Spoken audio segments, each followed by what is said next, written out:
kasama po eh. Sino? Hindi ko kilala eh. Kala ko nga po ikaw eh. Ayun po. Ang po ate yung punta ko. Asa na kumpara mo? Yung ate na ukal po. Hindi. Bulol-bulol po. Hindi ako nagsisinungaling. Nabubulol talaga ako eh. Nagsisinungaling. Hindi. Hindi ate, sige. Pasukin mo na ate. Sige, pasukin mo. Wala. May ano dyan. Pasukin mo. Pasukin mo. Ayun dyan. Napakawalang hiya nyo. Ay. Sige ate, banatan mo na. Sige. Uy, ano ba? Sino yan? Tay. Ha? Uy, Sino yan? ba naman? Ano, sandali lang pamit tayo mag-usap. Nalilila ko. Ano ba naman Batangas susundan mo ako? Mamaya Sino yan? Si ano yan? Ate, sabon mo tayo na. Sige. Sino yan? Sino yan? Si ano yan? Wag. Ano, mamaya na, Sa palang mukha mo, kuya. Uy. hindi. Ano ka ba Kung naman? dapat din nyo na yung yan, hindi nyo to-tolerate yung ganyan. Ano to?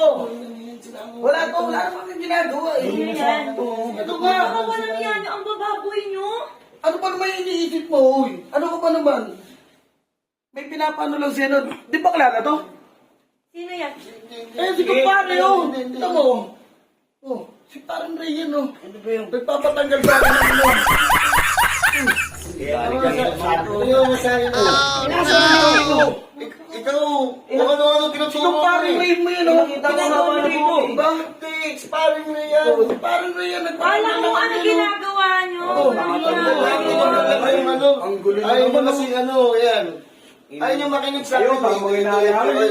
Ito kasi. Ikaw may kasalanan eh. Nakita ko po kasi ano, mga po eh. Ang tamang hinala. Halika, pare Ray, ito tayo sa pila. Dali, pare. Huwag mo na papasukin sa Bea Paula. Nangingira ng pamilya to eh. Turo, doon ka naman nag-Ray. Wala kayo dyan. Grabe. Tuloy nyo. Ayan. Ayaw mo makinig sa akin. May nagsabi sa akin, reception. Sabi ko sa'yo, pag Baka ay daw yung mahaba kasi buhok eh. Pag tinawagan mo nga Sorry ate. nabubulol ako. Sa susunod dapat alamin mo muna para Opo ate, Grabe sorry to. talaga. Napakasalbahe mong tao.